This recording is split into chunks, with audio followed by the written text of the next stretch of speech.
Praise the Lord. கிறிஸ்துவுக்குள் மிகவும் பிரியமான என் அன்பு சகோதர சகோதரிகளே, உங்களை யாவரையும் மீண்டும் வரப்போகிற கர்த்தரும் ரட்சகருமாக இருக்கிற நம்முடைய ஆண்டவராக இயேசு கிறிஸ்துவின் இன்ப நாமத்தினாலே இந்த காலை வேளையில் இந்த சபை ஆராதனையில் உங்களை வாழ்த்தி வரவேற்கிறேன். கர்த்தர் இந்த நாளிலே நம்மோடு இருந்து நம்மை பேசி நம்மை ஆசீர்வதித்து அனுப்புவாராக. ஒரு வேத பகுதி எடுத்து வாசிப்போம். ஆதியாகம புஸ்தகம் 22வது அதிகாரம் 9 முதல் 14 முடியுள்ள வசனங்களை யாராகிலும் ஒருவர் சத்தமாய் வாசிக்கலாம். ஆதியாகம புஸ்தகம் 22வது அதிகாரம் 9 முதல் 14 வரை வாசிப்போம்.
அல்லேலூயா. ஆபிரகாமினுடைய ஒரு ஆராதனை. இன்னைக்கு நான் பேச போகிற செய்தியினுடைய தலைப்பு அதுதான், ஆபிரகாமினுடைய ஆராதனை. நம்ம பலரும் ஆராதிக்கிறோம், கர்த்தரை மகிமைப்படுத்துகிறோம், ஊழியம் செய்கிறோம், எல்லாம் பண்ணுறோம். ஆனால் ஆபிரகாமினுடைய ஆராதனையில் சில பிரத்யேகதைகளை நம்ம பார்க்க முடியும். நான் பார்த்தேன், அதை உங்களுக்கு எடுத்து விளம்புறேன். ஆபிரகாம் ஒரு நாள் கல்தேயர் பட்டணத்தில் ஊருங்கிற ஊரில் இருக்கிற போது, மெசொப்பொத்தாமியா தேசத்தில் தேவனாகிய கர்த்தர் அதரிசனமாய் அவனுக்கு வெளிப்பட்டு அவனோடு அவனுடைய காதில் அசரீரியாய் பேசுகிறார். பிரத்யட்சமாய் அந்த காலங்களில் தேவன் வெளிப்படவில்லை. அப்போ தேவனுடைய சத்தத்தை ஆபிரகாம் கேட்கிறார். சத்தத்தை கேட்டு தேவனை விசுவாசித்து, தேவன் பேரில் இருந்த விசுவாசத்தினாலே மெசொப்பொத்தாமியாவிலிருந்து புறப்பட்டு ஆரான் வரைக்கும் வந்தார்கள். ஆரானில் வந்தபோது தகப்பனாருடைய சில ஆலோசனைகளோடு அங்கே இருக்க வேண்டிய சில நிர்பந்தம். ஒரு கட்டத்தில் ஆண்டவர் பார்த்தார், இதுக்கு மேலே இங்கே இருந்தால் சரிப்பட்டு வராது, உங்கள் அப்பாவை விட்டுட்டு செய், கிளம்பு. ஏன்னா மெசொப்பொத்தாமியாவில் இருக்கும்போது ஆண்டவர் சொன்னார், நீ உன் தேசத்தையும் உன் இனத்தையும் விட்டு புறப்படு என்று சொன்னார். ஆனால் ஆரானில் வந்தபோது ஆண்டவர் சொன்னார், இதுக்கு மேலே நீங்கள் இருந்தால் சரிப்பட்டு வராது, உன் இனத்தையும் விடணும், உன் தேசத்தையும் விடணும், உன் பிதாவினுடைய வீட்டையும் விடணும், தகப்பனுடைய வீட்டையும் விடணும் அப்படின்னு சொன்னார். இப்போ அங்கேருந்து புறப்பட்டார்கள். வந்து கானான் தேசத்தில் பெயர்சபாவில் ஆபிரகாம் குடியிருக்கிற காலத்தில் சாராள் 90 வயதில் இருக்கிற போது ஆபிரகாமினுடைய 100வது வயதில் ஒரு பிள்ளையை, வாக்குத்தத்தத்தின் பிள்ளையை, ஆண்டவர் கொடுத்த ஒரு குழந்தையை பெற்றெடுக்கிறாள். ஒரு ஆண் குழந்தை. அந்த குழந்தைக்கு ஈசாக்குன்னு பேர் நம்ம எல்லாருக்கும் தெரியும். இந்த குழந்தைய ஒரே பிள்ளை, அதுவும் 100 வயசில் பெற்றெடுத்திருக்கிறாங்க. அந்த பிள்ளைக்கு மேலே அவ்வளோ பாசம். அந்த பிள்ளை அப்படியே கொஞ்சம் கொஞ்சம் கொஞ்சம் கொஞ்சம் வளர்க்குறாங்க. அந்த பிள்ளையை கீழே விட்டுருக்கவே மாட்டாங்கன்னு நான் நம்புகிறேன். ஏன்னா ஆபிரகாம் கீழே விட்டாரோ இல்லையோ, ஆபிரகாம் வீட்டு வேலைக்காரங்க என்ன செஞ்சுருக்க முடியாது, கீழே விட்டுருக்க மாட்டாங்க. ஏன்னா எங்கள் எஜமானுக்கு கடவுள் ரொம்ப வயசான காலத்தில் அவரை நேசித்து கடவுள் கொடுத்த குழந்தை. அதனால் இந்த பிள்ளையை நாங்கள் செல்லமாக வளர்ப்போம்னு அவங்க வீட்டு வேலைக்காரங்களாம் என்ன செஞ்சுருப்பாங்க, ரொம்ப செல்லமாக அந்த பிள்ளையை வளர்த்துருப்பாங்க. அப்படி செல்லமாக வளர்த்த அந்த பிள்ளைய ஒரு நாள் ஆண்டவர் ஆபிரகாமிட்ட, எப்பா நீ உன்னுடைய ஏக சுதன் என்றும் ஒரே மகன்னு சொல்லி நம்பி நேசித்து ரொம்ப பாசமாக வச்சுருக்கீல்ல, அந்த பிள்ளைய எனக்கு நீ காணிக்கையாக கொடுக்கணும்னு கேட்டார். நம்மளா இருந்தால் உம்மை மாதிரி ஒரு வஞ்சகமான கடவுள் உண்டா, உம்மை மாதிரி ஒரு சதி கடவுள் உண்டா, சதிக்கிற கடவுள் உண்டா, கொடுக்குற மாதிரி கொடுத்து பிடுங்குற மாதிரி பிடுங்குறீரே, இந்த மாதிரி ஒரு கடவுளையா நான் ஆராதிச்சேன் அப்படின்னு என்ன செஞ்சிருப்போம்? கடவுளை கேள்வி கேட்டிருப்போம் இல்லையா? ஆனால் இந்த கேள்வி அந்த அம்மா கேட்டுரும்னு தான் இவர் என்ன செய்யலை, மனைவி கிட்ட சொல்லலை. சொல்லியிருந்தா அந்த அம்மா விட்டுருக்காது.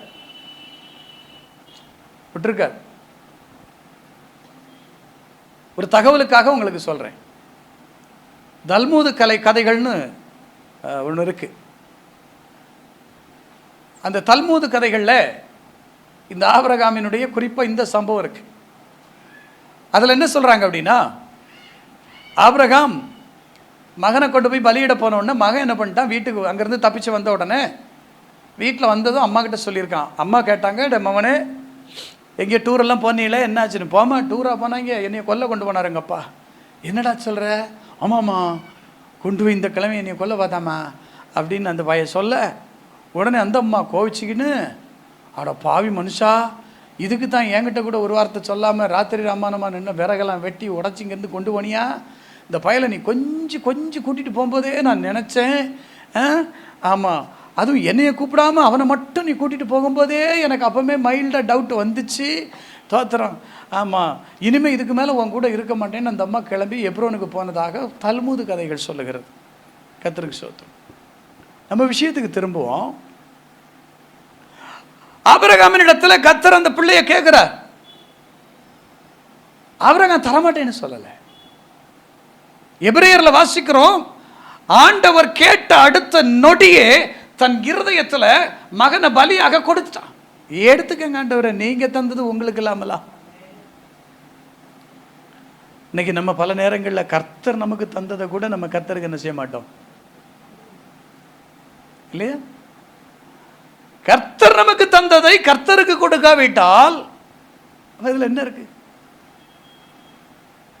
இஸ்ரவேல் மக்கள் எகிப்திலிருந்து புறப்படுற வேளையில் இஸ்ரவேல் மக்கள்கிட்ட ஆண்டவர் சொன்னார், நீங்கள் இங்கிருந்து போகிறச்ச சும்மா போகக்கூடாது கேட்டேளா, இவாள்கிட்டெல்லாம் என்னென்ன வாங்கிட்டு போக முடியுமோ எல்லாத்தையும் நன்னா வாங்கிட்டு போங்கோ அப்படின்னார்.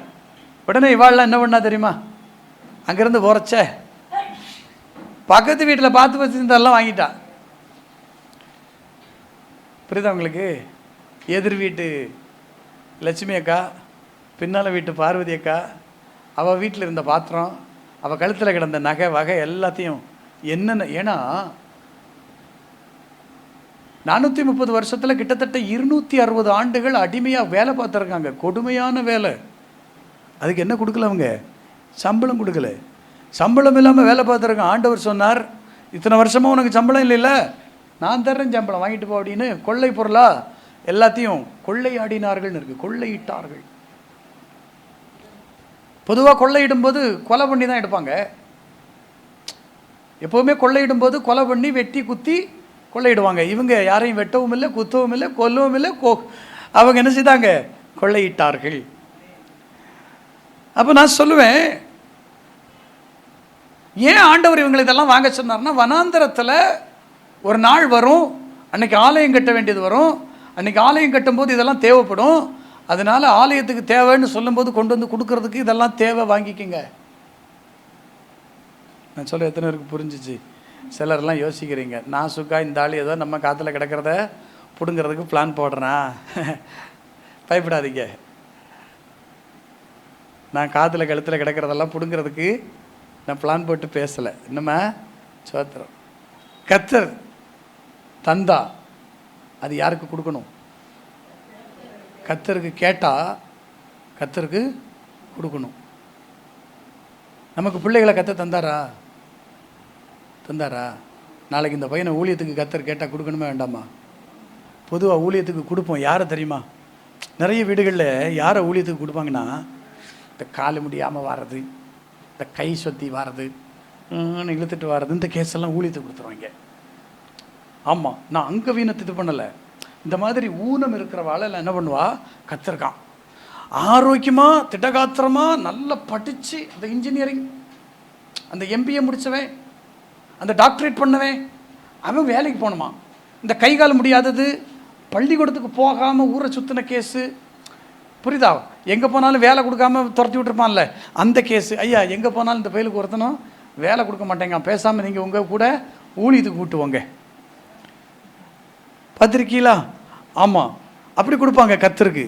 ஆனால் நல்லா படித்து டாக்டரேட் வாங்கின பிள்ளைய என்ன செய்ய மாட்டாங்க, ஊழியத்துக்கு கொடுக்க மாட்டாங்க. அவங்க எங்கே அனுப்பிடுவாங்க, சம்பாதிக்க அனுப்பிடுவாங்க. ஒருத்தர் தன்னுடைய வயலில் சக்கரவள்ளி கிழங்குன்னு ஒன்று பிடுங்கி பக்கத்தில் இருக்கிற ஆற்றுல கொண்டு போய் கழுவ போனார். அந்த ஆற்றுல சக்கரவள்ளியை அந்த கிழங்கை கழுக போகும்போது ஆற்றுல தண்ணி பயங்கரமாக போகுது.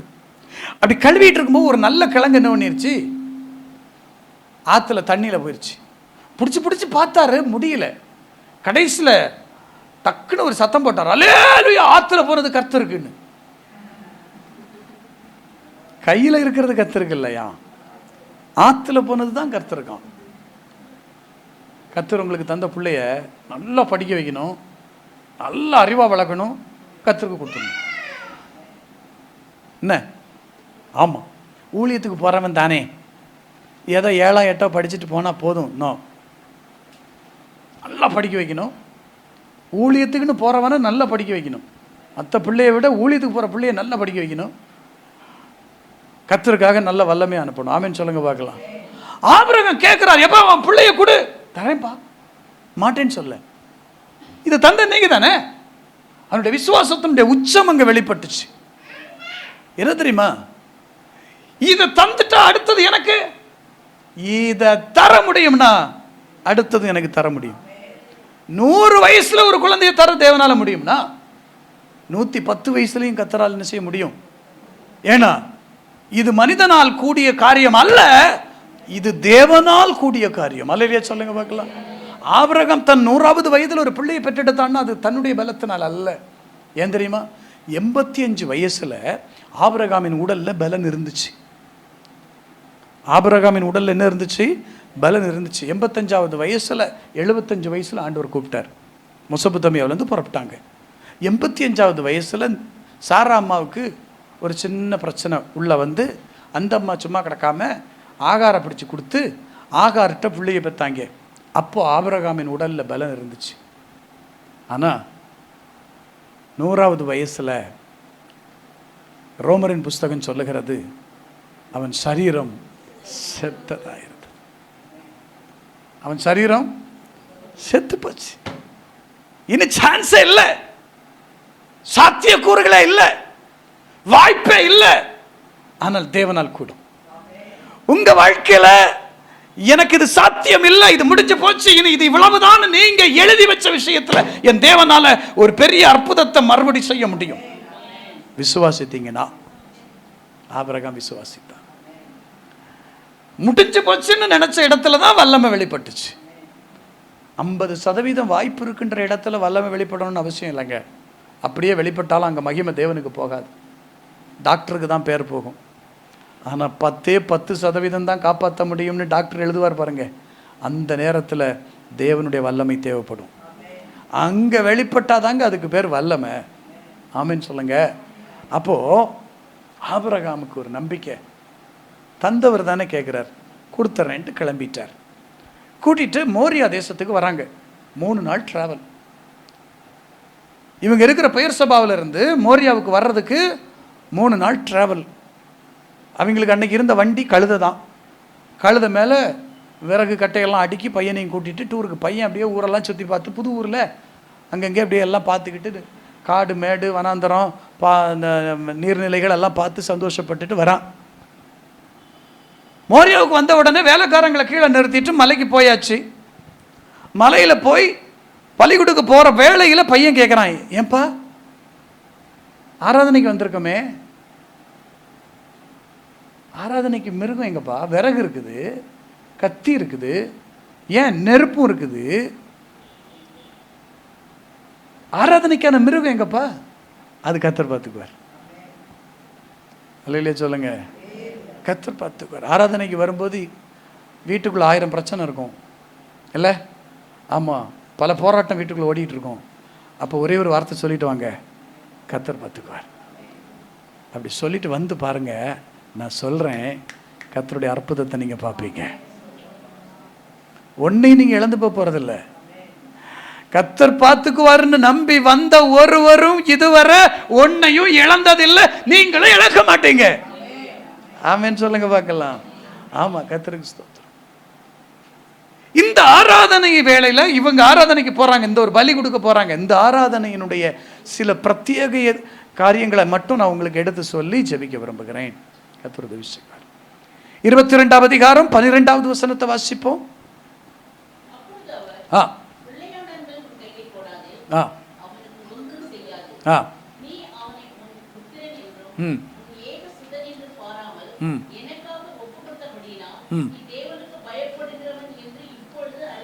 தேவனை ஆராதிக்கிற ஒரு தேவ பிள்ளையினுடைய வாழ்க்கையில இருக்க வேண்டிய முக்கியமான ஒரு காரியம், ஆபிரகாம் தன்னுடைய ஆராதனையில அவனிடத்துல காணப்பட்ட ஒரு விஷயம் என்ன அப்படின்னா, தேவனுக்கு பயப்படுகிற பயம். இன்னைக்கு அநேகருடைய வாழ்க்கையில தேவ பயம் இல்லை. நல்லா ஜபிப்பாங்க, பைபிள் படிப்பாங்க, ஆராதிப்பாங்க, எல்லாம் பண்ணுவாங்க. ஆனா என்ன இல்லை? தேவனுக்கு பயப்படுகிற பயம் இல்லை. கர்த்தருக்கு பயப்படுகிற மனுஷன் இவ்விதமாய் ஆசீர்வதிக்கப்படுவான். எவ்விதமாய் ஆசீர்வதிக்கப்படுவான்? கர்த்தர் அவனை சீயோனிலிருந்து ஆசீர்வதிப்பார். அவன் எருசலேமின் வாழ்வை காண்பான். நீங்க எருசலேமின் வாழ்வையும் சீயோனின் ஆசீர்வாதத்தையும் பெற்றுக்கொள்ளணும்னா ஒண்ணு, கர்த்தருக்கு பயப்படணும். கர்த்தருக்கு பயந்து அவர் வழிகளில் நடக்கிற மனுஷன் எவனோ அவன் பாக்கியவான். ஆனா இன்னைக்கு நம்ம கிட்ட இல்லாத ஒண்ணு, கர்த்தருக்கு பயப்படுகிற பயம். மனுஷருக்கு பயப்படுகிறோம், உலகத்துக்கு பயப்படுகிறோம், சாத்தானுக்கு பயப்படுகிறோம். நான் உங்ககிட்ட கேட்கிறேன், ராத்திரி 12 மணிக்கு உங்க வீட்டு ஜன்னல் பக்கத்தில் ஒரு கருத்த உருவம் இப்படி லைட்டா போச்சு, என்ன பண்ணுவேன் சொல்லுங்க? நீங்க கேட்பீங்கம்மா, பாங்கம்மா, இங்க இருக்கிறவங்க எல்லாம்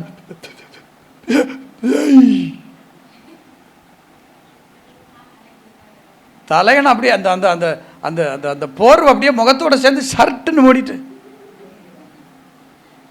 அந்த நேரம் பார்த்து காற்றடிக்கும் பாருங்க, அந்த ஜன்னல் பட்டார்னு ஒரு சத்தம், உடனே இயேசுவே வந்துடும், சோத்திரம் வந்துடும். நம்ம போய் ஒழுங்கா சர்ச்சுக்கு போக மாட்டான், ஆராதனைக்கெல்லாம் வரமாட்டான். ஆனால்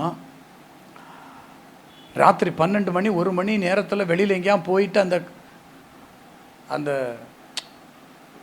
அந்த கோயில் அது பக்கமாக வரான்னு வைங்களேன், அந்த நேரம் அந்த இருட்டு ஏரியா கிட்ட வந்த உடனே அது வரைக்கும் காலங்களில் அவள் வசந்தம்னு பாடிட்டு வந்தவன் அங்கன வந்த உடனே ரத்த கோட்டைக்குள்ளே நான் நுழைந்து விட்டேன், எது எதுவும் அணுகாது. ஏன் இது கோட்டைக்குள்ள போறது எதுக்குன்னா பயம். இதுவே கர்த்தருக்கு பயப்படுவானான்னு கேட்டா இல்ல, டே சர்ச்சுக்கு வந்துடுறானா அது வரமாட்டான், வரையணும் வரமாட்டான். ஏன்னா பயம் இல்லை. யாருக்கு மேல பயம் இல்லை? தேவ பயம் இல்லை. ஆனா எதுக்கு பயப்பட வேண்டாமோ அதுக்கெல்லாம் பயப்படுவோம்,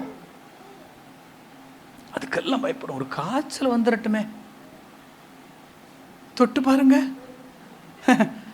லைட்டா மேல அப்படி லேசா சுடுற மாதிரி இருந்தா வீட்டுக்காரனை கூப்பிட்டு, ஏங்க தொட்டு பாருங்க, ஏமா ஏதோ சூடு அடிக்கிற மாதிரி இருக்கு, நீ அடுப்புக்கிட்ட நின்னால, இல்லைங்க உள்ளுக்குள்ள இருந்து ஒரு மாதிரி நடுங்குது, தொட்டு பார்த்தாச்சு சுடுது. எனக்கு அப்பமே தெரியும், எங்க பாட்டியும் இப்படிதான் 3 நாளா காய்ச்சல கிடந்து மண்டையை போட்டா. பாட்டி மண்டையை போட்டதுக்கும் இதுக்கு காய்ச்சல் வந்ததுக்கும் ஏதாவது அர்த்தம் இருக்கான்னா பயம். காய்ச்சல் வந்தா பயம். இதுல வேற நம்ம ஆளுக ஆலோசனை கொடுக்குறேன், தைரியப்படுத்துறேன்னு போவாங்க, ஜெபம் பண்ண போறது, போய் ஜெபிக்கிறேன்னு சொல்லிட்டு ஜெபிக்கிறேன் சிஸ்டர், சோத்திரம். போன வருஷம் இதே மாதிரி தான் சிஸ்டர், நீங்கள் கை ஆடுதா? ஆமாம் ஆடுது. அப்போ உங்களுக்கு இந்த உள்ளுக்குள்ள ஒரு மாதிரி உதறுது. இப்படி தான் இருந்துச்சு எங்கள் சித்தப்பன் பிள்ளைக்கும். 2 மணி நேரம் தொடர்ந்து, ஆமாம் எனக்கும் அப்படி தான் இருக்குது. அது வரைக்கும் ஒன்றுமே இருந்திருக்காது. இதை கேட்கும்போது ஆட்டோமேட்டிக்காக ஒரு உதறல் வரும். இப்படி தான் இருந்துச்சு. மூச்சு பேச்சு இல்லாமல் படுத்தா தூக்கிட்டு போனோம், கொண்டு போய் பார்த்தா மூச்சும் இல்லை பேச்சும் இல்லை, அந்த ஆளை போனவத்தான். நீங்கள் பயப்படாதீங்க, நாங்கள் உங்களுக்காக ஜெபிக்கிறோம். இந்த ஜெபம் எதுக்கு? என்ன பயமுறுத்தி ஏற்கனவே உள்ளுக்குள்ள ஒரு வியாதிஸ்தனுக்காக ஜெபிக்க போகிறீங்க. அவங்களுக்காக ஜெபிக்கும் போது எப்படி ஜெபிக்கணும்? முதல்ல போனோன்னு என்ன சொல்லணும்? உங்களுக்கு ஒன்றும் இல்லை, ஏசப்பா சுகம் தருவார், நம்புங்க, விசுவாசிங்க, தைரியமாக இருங்க அப்படின்னு அவங்கள தைரியப்படுத்திட்டு அதுக்கப்புறம் ஜெபிச்சிங்கன்னா அந்த ஜெபம் அங்கே என்ன செய்யும்? வேலை செய்யும். உங்களுக்கு தெரியுமா, பயம் பயங்கரமான விஷயங்க. ஒரு முறை ஒரு பாம்பு ஒரு தவளையை பிடிக்க போச்சு. உடனே இந்த தவளை சொல்லிச்சு, இந்த இங்கே வேறு சும்மா எங்கள் ஆட்களையே பிடிச்சி சாப்பிட்டு பிழைக்கிற வேலை இதோட நிறுத்திக்க, விடமாட்டேன், உன்னை சாப்பிடுவேன். எங்கே வேறு நீ பெரிய ஆளா நான் பெரிய ஆளா பார்த்துருவோமா? பார்த்துருவோம். நீ பெரிய ஆள், உன்கிட்ட தான் விஷம் இருக்குது, நீ தான் பவர்ஃபுல் ஆளுன்னா என்னை சாப்பிட்டுக்கோ. என்கிட்ட விஷம் இருக்குது, என்கிட்ட தான் பவர் இருக்குன்னு தெரிஞ்சால் என்னை விட்டுறணும். உடனே பாம்பு இந்த டீலுக்கு ஒத்துக்குச்சு. ஏன்னா பாம்புக்கு தெரியும் எங்கள் பல்ல தான் என்ன இருக்குது, விஷம் இருக்குது. தவளை பல்ல என்ன கிடையாது, பெரிய விஷம் ஒன்றும் கிடையாது, அதனால் பார்த்துருவோம். உடனே தவளை சொல்லிச்சு, ஒரு டீல், இங்கே வர நம்ம 2 பேரும் இந்த ஒத்தையடி பாதையில் உட்காந்துக்கிடுவோம். எவனா ஒருத்தன் வருவாங்களா, அவனை ஃபஸ்ட்டு நீ கடிக்கணும். சரி, அவன் செத்துட்டான்னா உனக்கு விஷம் அதிகம். 2வது நான் கடிப்பேன், அவன் செத்துட்டான்னா எனக்கு விஷம் அதிகம். எப்படின்னொன்னே சூப்பராக இருக்கு இந்த டீலு. உடனே இந்த பாம்பு என்ன பண்ணுச்சு, காத்துக்கிட்டே இருந்துச்சு. தவளை வழி ஓரமாக உட்காந்துருக்குது. இப்போ அந்த பக்கமாக ஒருத்தன் வந்தவனை பாம்பு கடிச்சிக்கிட்டு இந்த பக்கம் மறைஞ்சிருச்சு. அவன் என்னோ கடிச்சிச்சேன்னு திரும்பி இப்படி எட்டி பார்த்தா அங்கே ஒரு தவளை உட்காந்து மேக்குன்னு இருக்குது. சே, தவளை தானா அப்படின்னு தட்டிட்டு அவன் பாட்டுக்கு போயிட்டான். பாம்புக்கு ஒன்றுமே புரியல. இப்போ தவளையோட டர்ன் வந்துச்சு. இன்னொருத்தன் வந்தான், அவனை தவளை கடிச்சிட்டு இந்த பக்கம் ஒதுங்கிருச்சு. பாம்பு உட்காந்து பார்த்துக்கிட்டு இருக்கு, சாகரானா இல்லையான்னு பார்க்க. இவன் என்னோ கடிச்சிச்சேன்னு திரும்பி பார்த்தா பாருங்க, பாம்பு விழுந்த வந்தா சோலி முடிச்சு செத்துப்பிட்டான். பயம் உடலுக்குள்ள விஷத்தை உண்டு பண்ணும். நம்ம உடம்புக்குள்ள இருக்கிற ஹார்மோன்ஸை விஷமா மாத்திரும். நான் சொல்ற எத்தனை பேருக்கு புரியுது? மாடியிலேருந்து விழுந்து பொழைச்சவனும் இருக்கான், புல்லு தடிக்கு விழுந்து செத்தவனும் இருக்கான். புரியுதா? விஷம். சின்ன ஈக்கள் குத்தி செத்தவங்க இருக்காங்க, விஷம். ஆனால் ஒரு பாட்டில் பாயசம் பாலிடாயில் குடிச்சிக்கிட்டு பொழைச்சி வயிற்றில் கிருமியெல்லாம் வயிற்றில் இந்த பூச்சியெல்லாம் அழிச்சிட்டு இப்போ நல்லா தெம்பா தின்னுக்கிட்டு தெரியுறான். அப்படி இருக்கிறான். தெரியுமா உங்களுக்கு? பயம் ஒரு விஷம். ஆனால் அந்த பயம் யாருக்கு பயப்படுறதுல விஷம் தெரியுமா? மனுஷனுக்கு பயப்படும் போது அது விஷம். ஏன்னா வசனம் சொல்லுது, மனிதனுக்கு பயப்படுகிற பயம் கண்ணியை வருவிக்கும்.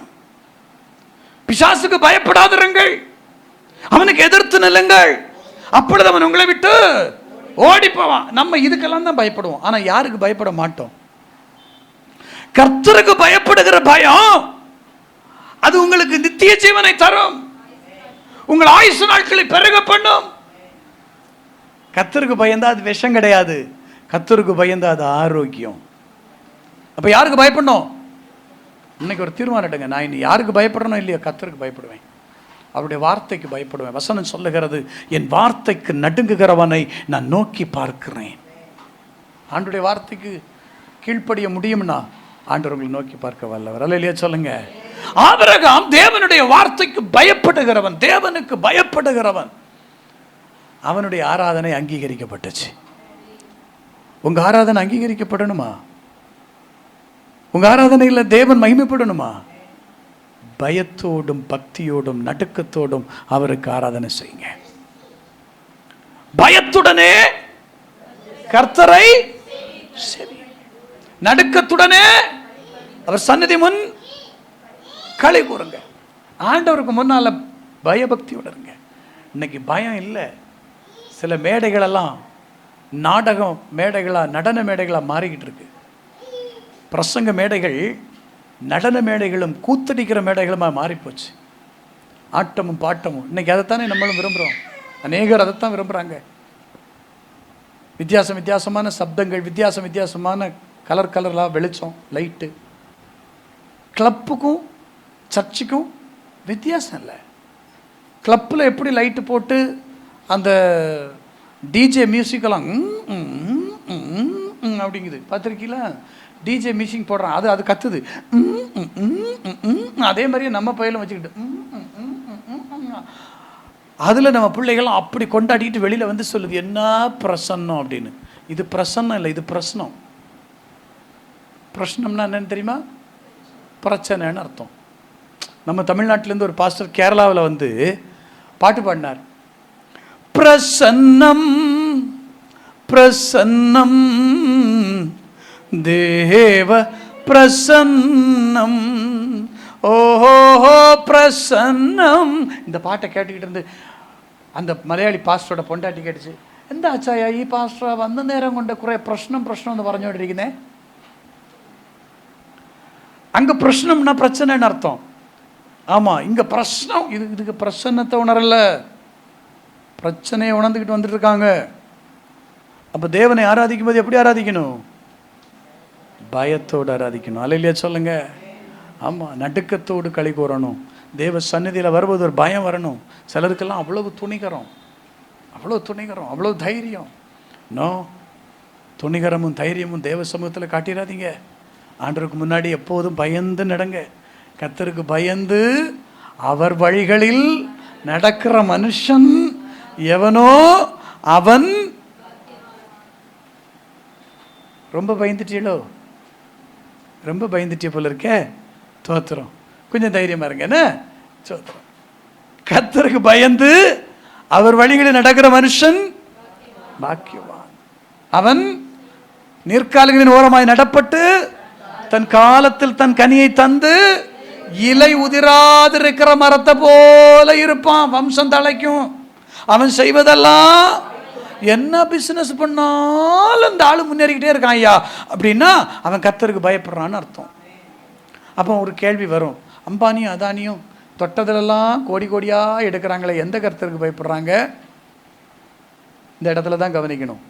நம்ம பார்க்குறதெல்லாம் உலக பிரகாரமான நன்மைகளை பார்க்குறோம். பொதுவாக நான் முந்தானேத்து ஸ்தோத்திரம் இந்த ஐஸ்வர்யவான் லாசர் கதையை நான் தியானிச்சுக்கிட்டு இருந்தேன். அதை குறித்து கொஞ்சம் படிச்சுக்கிட்டு இருந்தேன். இப்போ அதில் நம்ம இதுவரைக்கும் லாசருவை அதிகமாக பேசுகிறதெல்லாம் லாசருவை பற்றி, அவருடைய தரித்திரத்தை பற்றியே தான் பேசிக்கிட்டு இருப்போம். ஆனால் அந்த புத்தகம் சொல்லி இருக்கிறது இந்த ஐஸ்வர்யவானை பற்றி. அதாவது ஐஸ்வர்யம் உள்ளவர்களுக்காக, பரிசேயர்களுக்காக சொல்லப்பட்ட பகுதி தான் அந்த பகுதி. அதில் இந்த லாசருவை கொண்டு வந்து ஆண்டவர் என்ன செய்கிறார்? வைக்கிறார். இவங்க ரெண்டு பேரும் யார் அப்படின்னு கேட்டால், இவங்க ரெண்டு பேருமே தேவனுக்கு பிள்ளைகள். நீங்கள் அங்கே படிச்சிங்கன்னா அந்த ஐஸ்வர்யவான் ஆபிரகாமை பார்த்து தகப்பனேன்னு கூப்பிடுறார். எப்படி கூப்பிடுறார்? ஆபிரகாம் அந்த ஐஸ்வர்யவானை பார்த்து எப்படி கூப்பிடுறாரு தெரியுமா? மகனேன்னு கூப்பிடுறார். எடுத்து வாசிங்க, லூக்கா எழுதின சுவிசேஷம் 16வது அதிகாரம். லூக்கா எழுதின சுவிசேஷம் 16ஆம் அதிகாரம் எடுங்க. அதில் வாசிங்கம்மா, 24வது வசனம். தகப்பனாகிய ஆபிரகாமே. எல்லாரும் தகப்பனேன்னு ஆபிரகாமை பார்த்து கூப்பிட முடியுமா? தகப்பனாகி ஆபிரகாமே கூப்பிட்டாரா? அதுக்கு ஆபிரகாம் பதில் என்ன கொடுக்கிறார் பாருங்க. ஆபிரகாம் மகனே. லாசரு தேவ பிள்ளை, ஐஸ்வர்யவானும் தேவ பிள்ளை. ஆனா ஐஸ்வர்யவான் எங்க போயிட்டா? நரகத்துக்கு. லாசர் எங்க போயிட்டா? ஆபிரகாமினுடைய மடிக்கு. இங்க என்ன விஷயம்? தனக்கு ஐஸ்வர்யம் இருக்கு, தனக்கு செல்வம் இருக்கு, பணம் இருக்கு, ஆஸ்தி இருக்கு, சம்பத்து இருக்கு. ஆனா தான் வாசல்ல கிடந்த தரித்திரனை நோக்கி பார்க்க அவனுக்கு என்ன இல்லை? நேரம் இல்லை. அவருக்கு அதுக்கு மனசும் இல்லை. ஆபிரகாம் சொல்ற அந்த வசனத்தை படிங்க. மகனே, நீ உயிரோடு இருக்கிற காலத்துல நீ நீ நீ நீ நல்ல பணம் காசு வச்சு எல்லாத்தையும் என்ன செஞ்சுட்ட? அனுபவிச்சுட்டப்பா, அனுபவிச்சுட்ட. இங்க இங்க இங்க எல்லாத்தையும் அனுபவிக்கணும்னு நினைக்கிறவங்க கொஞ்சம் என்ன கவனிங்க. இயேசு சொன்னார், ஐஸ்வர்யவான் பரலோக ராஜ்யத்துக்குள்ள பிரவேசிப்பது எப்படி இருக்கும் தெரியுமா? ஒட்டகம் ஊசி காதுக்குள்ள போற மாதிரி. எருசலேமில் ஊசி வாசல்னு ஒன்று உண்டு. மெயின் கேட்டுக்கு பக்கத்தில் ஒரு சின்ன ஒரு வாசல் இருக்கும். அது எதுக்கு அப்படின்னா, மெயின் கேட் அடைச்சதுக்கப்புறம் வெளியில் வியாபாரங்களுக்கு போனவங்க சாயங்காலம் டிலே ஆகி வந்தா, அதாவது மெயின் கேட் அடைச்சதுக்கப்புறம் வந்தால் அவங்கள உள்ளே கொண்டு வர்றதுக்காக ஒரு ஊசி வாசல் ஒன்று இருக்கும், சின்னதாக இருக்கும், அதுக்குள்ளே கொஞ்சம் குனிஞ்சு தான் வரணும். சில பெரும் வியாபாரிகள் ஒட்டகங்களை கொண்டு போயிருப்பாங்க. அவங்க என்ன பண்ணிடுவாங்க, வெளியில் ஒட்டகத்தை நிறுத்திட்டா திருடம் கொண்டு போயிடுவான், இல்லைன்னா இயற்கை உபாதைகளால் அது பாதிக்கப்பட்டுரும். அதனால் என்ன பண்ணிடுவாங்கன்னு சொன்னால், இயற்கை சீற்றங்களால் பாதிக்கப்பட்டுறக்கூடாதுன்னு கோட்டைக்குள்ளே கொண்டு வர்றதுக்காக என்ன பண்ணுவாங்க, ஒரு ஆள் முதல்ல உள்ளே போயிடுவான். இந்த ஊசி வாசல் வழியாக உள்ளே போயிட்டு இந்த ஒட்டகத்தை படுக்க வச்சு பின்னால் இருந்து தள்ளுவான். இந்த ஒட்டகத்துக்கு இந்த கழுத்தில் ஒரு திமில் இருக்கும், பார்த்துருக்கீங்களா? அந்த திமிலை என்ன பண்ணோம்னா அந்த வாசலில் முட்டிக்கும். இதை வச்சு தள்ளணும். அவன் அங்கே இழுக்க, இவன் தள்ள, அவன் இழுக்க, இவன் தள்ள, ஒரு வழியாக கொண்டு போய் அத்தனை சேர்த்துருவாங்க. இதுதான் ஊசி வாசலுக்குள்ளே ஒட்டகம் நுழைகிற கதை. அது ஆண்டவர் சொன்னார், ஐஸ்வர்யவான் பரலோக ராஜ்யத்துக்குள்ளே ஐஸ்வர்யவான் பரலோகத்துக்கு போவானா? போக மாட்டானா? ஆபிரகாம் ஐஸ்வர்யவானாக இருந்தாரா, இப்போ தரித்திரனாக இருந்தாரா? அவர் பரலோகத்துக்கு போனாரா? அப்போ ஐஸ்வர்யவான் பரலோகத்துக்கு போக முடியும், ஐஸ்வர்யத்தின் மீது மனது வைக்கிறவன் தான் போக முடியாது. இல்லையா சொல்லுங்க பார்க்கலாம். தரித்திரத்தில் வாழ்ந்தாலும் நான் சொல்கிறேன், லாசரு பெரிய ஐஸ்வர்யவானுங்க, ஆபிரகாமின் மடியில் சீட்டு கிடச்சிருக்குல்ல, அப்போ இவன் தானே அப்போ பெரிய ஐஸ்வர்யவான். யோசித்து பாருங்க. ஆமேன். இங்கே ஆனால் அதிகமாக நம்ம எதை பேசுவோம்னா தரித்திரமாக வாழணும், தரித்திரமாக ஆண்டவர் அனுமதிச்சா வாழ்ந்துட்டு போவோம். ஐஸ்வர்யத்தில் நான் வாழணும்னு சொல்லலை. ஐஸ்வர்யத்தின் மீது மனசை வச்சிடாதீங்க, இந்த உலக பொருளின் மீது மனசை வச்சிடாதீங்க. நம்ம செழிப்பு ஆசீர்வாதம் எல்லாம் எதை பார்க்குறோம்? ஆசீர்வாதம்னாலே எதைத்தான் பார்க்குறோம். ஏன்னா இது ஆண்டவர் சொல்லதுக்கு காரணம் என்ன தெரியுமா? யூதர்களை பொறுத்தவரையில் கர்த்தருடைய ஆசீர்வாதம்னா அது ஐஸ்வர்யம் தான், காசு பணம் தான். ஆனால் கிறிஸ்தவனுக்கு ஐஸ்வர்யம் கண்ணி தெரியுமா?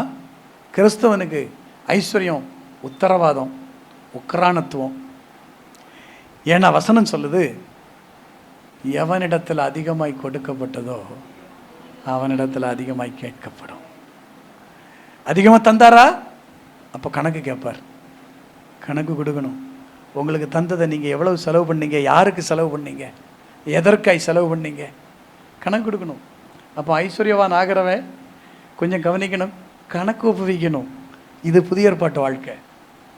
பவுல் சொல்லுகிறார், ஒருவன் ஐஸ்வர்யவான் ஆக விரும்பினால் அவன் சோதனையிலும் பலவிதமான கண்ணியிலும் சிக்குண்டு தவிப்பானாம். புரியுதா உங்களுக்கு? ஆமாம். ஏன்னா இன்றைக்கி ஐஸ்வர்யவான் ஆகணும்னு நிறைய பேர் என்ன பண்ணுறாங்க, 2ஆம் நம்பர் தொழில் 3ஆம் நம்பர் தொழில்னு நிறைய பண்ணிகிட்டு இருக்கிறாங்க. எனக்கு தெரிஞ்சு ஒரு பாஸ்டருங்க, அவருடைய சபையில் பிரசங்கிக்க போயிருக்கிறேன், என்கிட்ட சொன்னார், பாஸ்டர் எனக்காக ஜெபம் பண்ணிக்கிடுங்க, நான் ஒரு பெரிய கடனில் சிக்கியிருக்கேன்னார். பாஸ்டர் என்ன கடனாக இருக்கும்? பிள்ளைய தான் கல்யாணம் பண்ணி கொடுத்தீங்களான்னா இல்லை. சர்ச்சு தான் கடனில் கட்டினீங்களா? இல்லை. சர்ச்சு கட்டியிருக்கார், ஆனால் சர்ச்சு கடனில் கட்டலை. பிள்ளைய கல்யாணம் பண்ணி கொடுக்கல, இன்னும் அதில் கடன் இல்லை. சரி, இப்போ எதில் தான் கடன்? நீங்கள் ஜெபம் பண்ணிக்கிடுங்க பாஸ்டர், அது ஒரு கடன். என்னை கூட்டிகிட்டு போனவர் வெளியில் வந்தோன்னு சொன்னார், கடன் இருக்குன்னு சொல்லியிருப்பாரு. ஆமாம். உங்ககிட்ட ஜெபிக்க சொல்லியிருப்பாரு. ஆமாம். ஏன் பிரதர்னா? இரிடியம் இடி விழுந்து கோயில் கும்பாபிஷேகத்துக்கு அந்த கும்பத்துக்கு மேலே இடி விழுந்து ஏதோ இரிடியம்னு ஒன்று வருமாமே, அந்த இரிடியம் பிஸ்னஸுக்காக நம்மால் தலையிட்டு உள்ளே கொண்டு போய் லட்சக்கணக்கில் பணத்தை கடன் வாங்கி போட்டு இவருக்கு தலையில் இடி விழுந்துருச்சு. இப்போ இவர் இரிடி எம்னு உட்காந்துட்டார். இரிடியம் பிஸ்னஸுக்கு போய் இடி இவர் தலையில் விழுந்து இவரை கர்த்தர் இரிடின்னு வச்சுட்டார். இப்போ இவருக்கு லட்சக்கணக்கில் கடன். ஊழியக்காரங்களுக்கு தேவையா இது? அப்போ விசுவாசிக்கு தேவையா? நம்ம கையில் கர்த்தர் ஆசீர்வதித்து நம்ம உழைத்து வருகிற வருமானம் கொண்டு பிழைக்க கற்றுக்கொள்ளணும். கர்த்தர் அதில் மிச்சம் எடுக்க வைப்பார், ஆசீர்வதிப்பார், கனப்படுத்துவார், மேன்மைப்படுத்துவார். இந்த 2ஆம் நம்பர் பிஸ்னஸ் இந்த என்ன ஒரு பாம்பு இல்லையா? அதுக்கு என்ன பாம்பு? அது இந்த 2 தலை இருக்குமே, மண்ணுண்ணி பாம்பா? அது ஒரு பாம்பு, 2 தலை பாம்பு, அது வேற. ஐயோ, அதில் கொஞ்சம் லட்சக்கணக்கு கொண்டு போட்ட ஆட்கள்லாம் எத்தனை பேர். எனக்கு தெரிஞ்ச ஒரு விசுவாசி அப்படி சிக்கிட்டு இருக்கிறாரு. பல லட்சங்கள் பாம்பு பிஸ்னஸில். கர்த்தர் தந்த ஆரோக்கியத்தை கொண்டு நேர்மையை உழைச்சா போதாதா? இதில் வருகிறத கொண்டு நம்ம மிச்சம் எடுத்தால் போதாதா? அரசு துறை சார்ந்தவங்கலாம் பார்த்தீங்கன்னா லஞ்சம் வாங்குவாங்க, கைக்கூலி லஞ்சம் வாங்கி பிழைப்பாங்க. எங்கே நிறைய பேர் என்ன பண்ணுறாங்க, இப்படி 2ஆம் நம்பர் பிஸ்னஸ். ஐஸ்வர்யத்தின் மேலே மனசு வைக்காதீங்க. கர்த்தர் ஐஸ்வர்யத்தை தந்தா நல்ல ஸ்தோத்திரம் பண்ணி வாங்கிக்கோங்க. ஆனால் அதுக்கு கணக்கு கொடுக்கணுங்கிறத மனசில் வச்சுக்கிடுங்க. உக்ரானத்துவம் உங்கள் தலைமையில் இருக்குது. ஆமீன் சொல்லுங்க பார்க்கலாம். பழைய ஏற்பாட்டு காலத்தில் ஐஸ்வர்யம் என்பது ஆசீர்வாதமாய் பார்க்கப்பட்டுச்சு. ஆனால் நமக்கு இன்னைக்கு ஆசீர்வாதம் எது? நீங்கள் சுவாசிக்கிற காற்று ஆசீர்வாதங்க. இன்னைக்கு நீங்கள் ஜீவனோட இருக்கிறது ஆசீர்வாதங்க.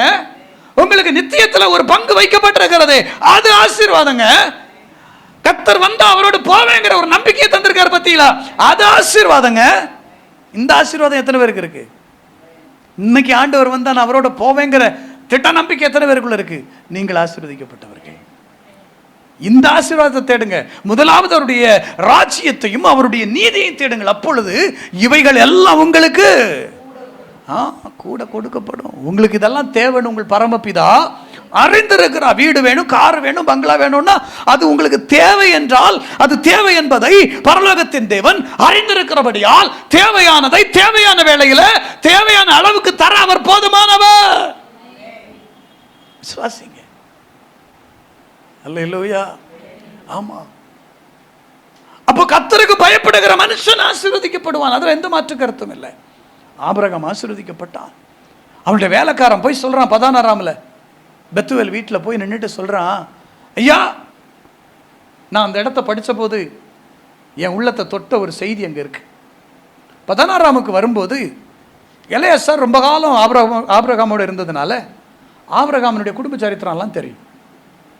இவர் என்ன பண்றார், 16ஆமுக்கு பொண்ணு பார்க்க வர்றார். ஈசாக்குக்கு பொண்ணு பார்க்க வந்த இடத்துல என்ன ஆகுதுன்னு கேட்டிங்கன்னா, ஈசாக்குக்கு பொண்ணு பார்க்க வர்றார். வந்த இடத்துல ரெபெக்காளை சந்திக்கிறார். சந்திச்சு நேர பெத்துவேல் வீட்டுக்கு போயாச்சு. பெத்துவேல் யாருன்னு கேட்டா, ஆபிரகாமினுடைய சகோதரன் நாகோருக்கு மில்காள் பெத்த மகன் தான் பெத்துவேல். புரியுதா உங்களுக்கு? இந்த பெத்துவேலுக்கு ரெபெக்காள் லாபான்னு பிள்ளைகள் பிறந்திருக்கிறாங்க. இந்த பிள்ளைய அவனுக்கு கல்யாணம் பண்ணி வைக்கணும். இப்போ இந்த பிள்ளைய பார்க்க வந்தாச்சு. இவங்க வந்து விசாரிச்சதுல இது ஆபிரகாமின் சகோதரன் நாகோருடைய மனைவி மில்காள் பெற்ற பெத்துவேலுடைய குமாரத்தியை தான் நம்ம பார்க்க வந்திருக்கோம். கரெக்டாக தான் கர்த்தர் கொண்டு வந்திருக்காருன்னு தெரிஞ்ச உடனே அவங்க கிட்ட பேசுறார். ராத்திரியில் அவங்க கிட்ட உட்காந்து சுவிசேஷன் சொல்றார். அதாவது ஆபிரகாமின் வீட்டினுடைய நற்செய்தி இங்கே சொல்றார். அவர் சொல்லும்போது நீங்கள் படிச்சீங்கன்னா தெரியும். 24வது அதிகாரத்தில் அங்கே ஸ்தோத்திரம் ஆபிரகாமினுடைய வேலைக்காரன் சொல்றான், எங்க எஜமானனை அந்த வசனத்தை படிங்க. கர்த்தர் எஜமானனை மிகவும் ஆசீர்வதித்திருக்கிறார். அவர் சீமானாயிருக்கிறார். அவருக்கு ஆடு மாடுகளையும் வெள்ளியையும் பொன்னையும் வேலைக்காரர்களையும் வேலைக்காரிகளையும் ஒட்டகங்களையும் கழுதைகளையும் கொடுத்திருக்கிறார். கழுதை கொடுக்கல, கழுதைகளையும் கொடுத்திருக்கிறார். அதாவது நிறைய கார் வச்சிருக்காருன்னு அர்த்தம். புரியுதா? அன்னைக்கு கழுதை வச்சிருக்கவங்க இன்னைக்கு ஒரு வீட்டில் 4 கார் வச்சிருக்கிறவங்க மாதிரி. புரியுதா? ஆமாம், எங்கள் எஜமானுக்கு கார் இருக்கு, எல்லாம் இருக்குங்க. தோத்திரம் எவ்வளோ பெருசாக ஆசீர்வதிச்சிருக்கிறார். நான் இந்த பகுதியை படித்தப்போ என்னை தொட்ட ஒரு சம்பவம் இருக்கு. ஏன் இதை எடுத்து இங்கே சொல்லணும்? பெருமை பேசுகிறாரோ நான் கேட்டேன். ஒருவேளை இவர் பெருமை பீத்துறாரோ? எங்கள் எஜமான யார் சிலர்லாம் அப்படி இருக்காங்க. பொண்ணு பார்க்க போகும்போது பார்த்தீங்கன்னா ஒன்றுமே இல்லாட்டாலும் என்னென்னமோ இருக்கிற மாதிரி அடிச்சு விடுற ஆட்கள்லாம் இருக்காங்க. எங்கள் வீட்டு பக்கத்தில் ஒருத்தருக்கு ஒரு பையனுக்கு பொண்ணு பார்த்தார். அவர் பொண்ணு பார்க்கும்போது பொண்ணு வீட்டுக்காரன் வந்துட்டான். வந்த உடனே இவர் என்ன டைலாக் விட்டுருக்காருன்னா, எனக்கு ஏக்கர் கணக்கில் வயல் இருக்குன்னு. அதுக்கு என்ன பண்ணிட்டாரு, பக்கத்து வீட்டுக்காரன் அவன் மாட்டுக்காக வாங்கி வச்சிருந்த இந்த வைக்கோல் இருக்கு பார்த்தீங்களா, அதையெல்லாம் கொண்டு காட்டிங்க பாருங்க, இந்த வைக்கோ பந்தல் இந்த வைக்கோ பந்தல் இதெல்லாம் நம்ம வயலில் உள்ளதுன்னு அடிச்சு விட்டான். இதை பொண்ணு வீட்டுக்காரன் நம்பி பொண்ணும் கொடுத்துட்டான். பொண்ணு கொடுக்கும்போது பொண்ணுக்கு தெரிஞ்சிருச்சு. பொண்ணு வந்த உடனே அந்த அன்னைக்கு வந்த அன்னைக்கே அந்த பொண்ணு வீட்டுக்காரங்களும் சொல்லுங்க, பாத்தியம்மா நீ வந்திருக்கிற வீட்டில் இந்த வைக்க போகிற அந்த வைக்க போகிறலாம், நீ வந்திருக்கிற வீட்டுக்கு உள்ளது இந்த பெரிய சொத்து இருக்குது அப்படின்னு. இந்த பிள்ளை கல்யாணம் ஆகி 3வது நாள் இந்த பிள்ளை வெளியில் நின்று பல்லு தேய்ச்சிட்டு நின்றுருக்கு.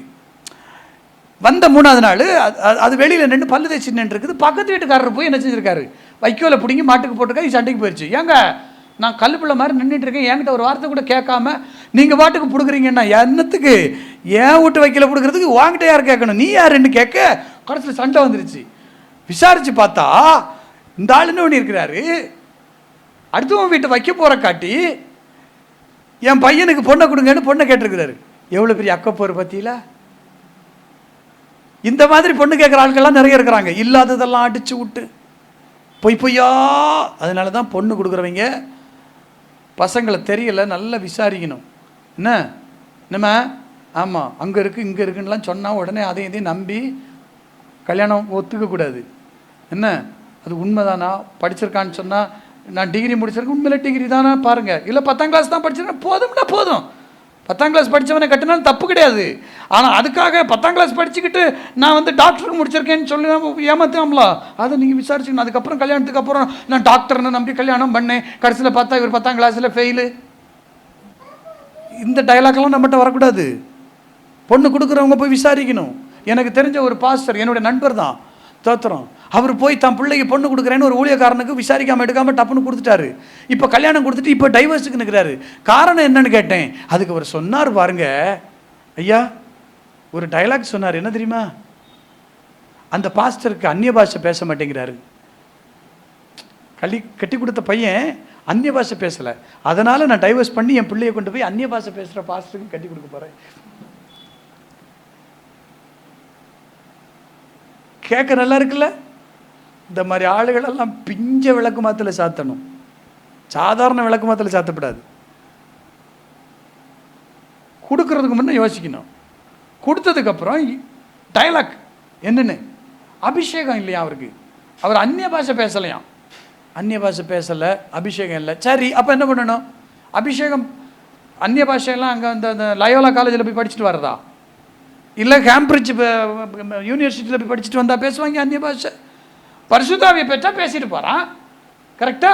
அப்போ அதுக்கு வேண்டி ஜெபம் பண்ணுங்க. ஆண்டவர் ஆவியை அவனுக்கு கொடுங்கன்னு ஜெபம் பண்ணா ஆவியானவர் ஊற்ற போறார், பாவம் அந்நிய பாஷையில் பேசிட்டு போகிறான். அதுக்கு டைவர்ஸ் பண்ணி கொண்டு போய் வேற மாப்பிள்ளை கட்டி வைப்பீங்களா? நிதானம் வேண்டாமா? இந்த மாதிரி சில கேலி குத்தெல்லாம் பார்க்கும்போது காமெடியாக இருக்கும், எனக்கு வேதனையாக இருக்கும், கண்ணீர் வரும். அப்போ விசாரிக்கணும். அப்போ நிறைய பேர் இந்த மாதிரி ஏமாற்றி பொண்ணு எடுக்கிறவன் பொண்ணு கொடுக்குறவன்லாம் இருக்கான். நிறைய சொல்ல முடியும். பொண்ணு கொடுக்குறவங்களும் சரி எடுக்கிறவங்களும் சரி நல்லா விசாரிச்சுட்டு, கடைசியில் பாஸ்டர் ஜெபிச்சது சரியில்லை, அவர் மட்டும் அன்னைக்கு கண்ணை மூடி, அன்னைக்கு ஜெபிக்கும் போதே நான் பார்த்தேன், அவர் ஒரு கண்ணை இப்படி திறந்து வச்சுட்டு ஜெபிச்சார். அப்பவே எனக்கு தெரியும் இவர் கண்ணை மூடி ஜெபிச்சிருந்தாருன்னா ஆண்டவர் வெளிப்படுத்தியிருப்பார். இப்போ பழி யார் மேல? பாஸ்டர் நல்லா விசாரிக்கல. ஏன்னா பாஸ்டருக்கு வேற வேலை இல்லை. வரு இப்போ பாஸ்டர்மாரெல்லாம் கையில் ஃபோட்டோ கொண்டு அலைகிறாங்க தெரியுமா? நிறைய ஃபோட்டோ கொண்டு அலைகிறாங்க. என்னன்னு கேட்டால், என்கிட்ட 10 பிள்ளை இருக்குது, 10 பையன் இருக்கான் அப்படின்னு. அதில் நல்ல வருமானம் இல்லை. கத்தர் புரோக்கர் தொழில் பண்ணுறதுக்கு ஊழியத்துக்கு அழைக்கல. தோத்திரம். எங்களுடைய வேலை என்ன தெரியுமா? எடுத்து வாசிங்க அப்போஸ்தலர் நடவடிக்கைகளின் புஸ்தகத்தில். சோத்திரம் 6ஆம் அதிகாரம் பேதுரு சொல்றார், எங்க வேலை என்ன? ஆமா, 4வது வசனம் படிங்கம்மா. நாங்களோ, ஐயா பாஸ்டர்மாருக்கு உண்டான வேலையை சொல்றேன், நாங்களோ ஜெபம் பண்ணுவதிலும் தேவ வசனத்தை ஜெபம் பண்ணணும். முதல்ல என்ன பண்ணணும்? ஜெபம் பண்ணணும். எப்படியெல்லாம் ஜெபம் பண்ணணும்? காத்திருந்து ஜெபம் பண்ணணும், உபவாசம் இருந்து ஜெபம் பண்ணணும், ஒவ்வொரு ஆத்மாவுக்கா தனித்தனியாக பேராக சொல்லி ஜெபம் பண்ணணும். பைபிளில் எபிரேயரில் எழுதியிருக்கிறத உத்தரவாதம் பண்ணி ஜெபம் பண்ணணும். இது ஊழியக்காரனுடைய கடமை, இதனுடைய ஊழியக்காரனுடைய வேலை, ஜெபம் பண்ணணும். அடுத்து தேவ வசனம் போதிக்கணும். வசனம் போதிக்கணும் என்ன பண்ணணும்? வசனத்தை நல்லா உட்காந்து படிக்கணும், நல்லா ஆயத்தம் பண்ணணும், ப்ரிப்பேர் பண்ணணும், தியானிக்கணும், வசனத்தை எடுத்து இந்த ஜனத்துக்கு தேவையான ஆகாரமாக கொடுக்கணும், போதிக்கணும். அடுத்தது அதில் தான் நாங்கள் தரித்திருப்போம்.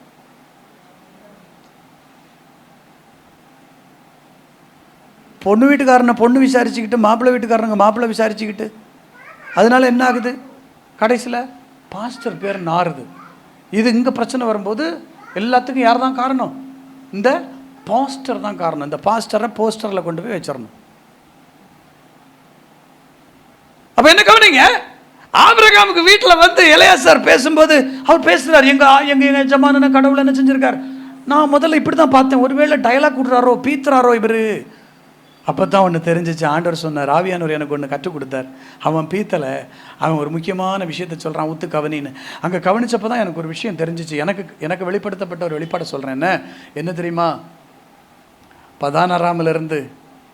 பதானராமிலிருந்து இதே நாகோர் மனைவி மில்காலையும் எல்லாரையும் விட்டுட்டு, தேராகையும் விட்டுட்டு யார் புறப்படுறாங்க? ஆபிரகாம். அன்னைக்கு ஆண்டவர் மாத்திரம் பிடிச்சிக்கிட்டு இறங்கி போகிறான்.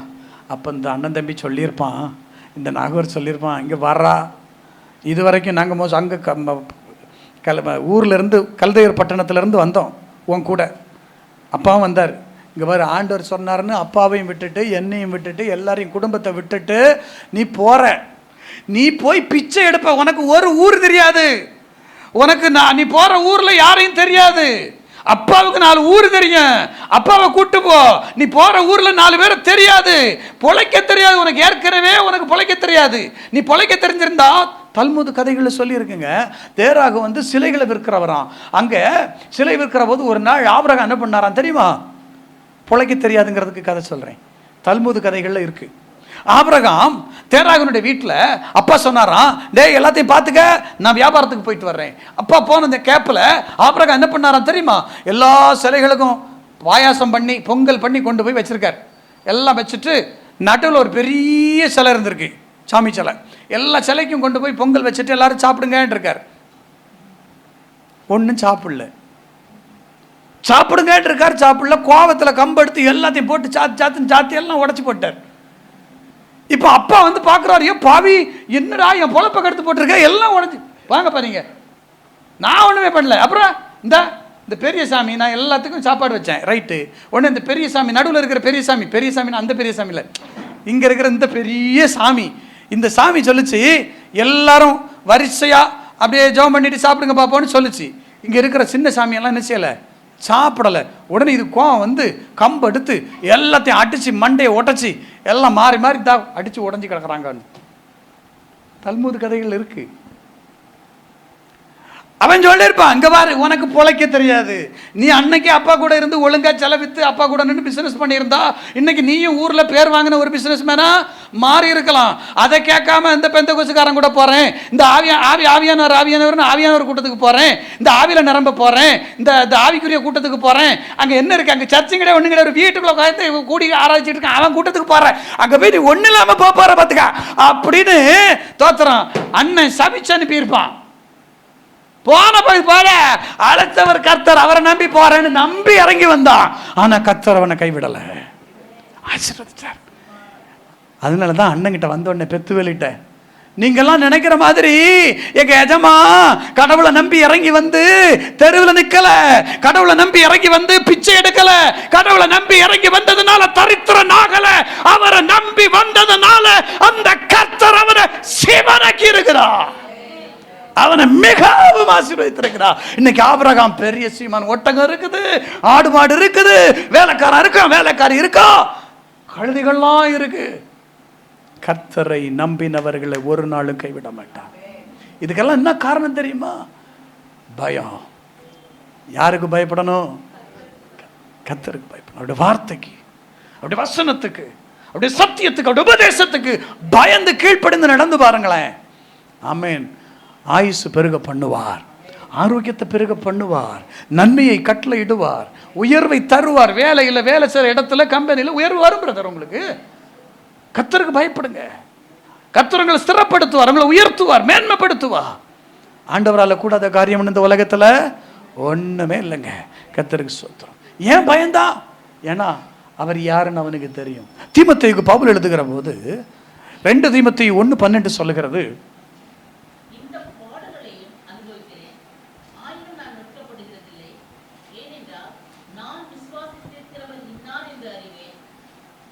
நான் விசுவாசிக்கிறவர். நீங்க யாரை விசுவாசிக்கிறீங்க? அவர் யாருன்னு தெரியுமா? அவர் யாருன்னு தெரியுமா?